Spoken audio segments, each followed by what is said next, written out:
Pripovijedat ću vam narodnu bajku koja dolazi iz okolice Dubrovnika. Zove se Buse Rožmarina. Bili čovjek i žena, a djeteta nisu imali. Žena reče: Bože, daj imam maka, Busen Rožmarina. Rodi Busen Rožmarina, posadi ga u teglu i stavi na prozor. Svaki dan ga je lijepo pazila i zaljubila. Jednog dana dođe k njoj kralj i zamoli je da mu proda Busen Rožmarina, ali ona nije htjela. Kralj je nudio zlata koliko god je htjela, jer je vidio iz grma svaki dan izlazi lijepa djevojčica.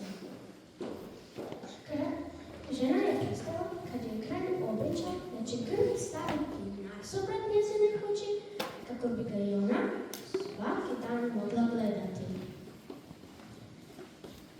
Kralj je svaki dan Rožmarin zatjebao. Djevojčica je iz Rožmarina svaki dan dolazila pospremati kralju sobe. Kralj mu jedan dan reče: Nemoj više ići u cvijet, već budi moja.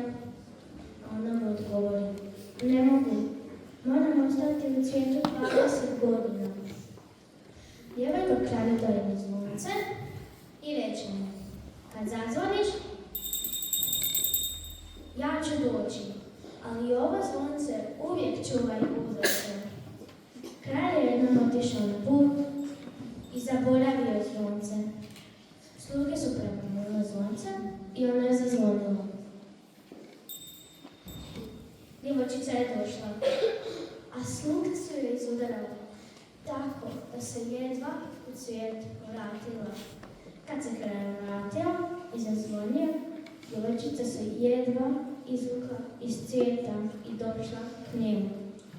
Ispričala mu što je se dogodilo, a nju je pitao čime bi je liječio.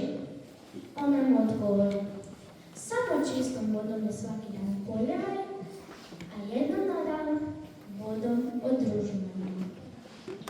Tako ju je izliječio i kada je navršila 20 godina, izašla je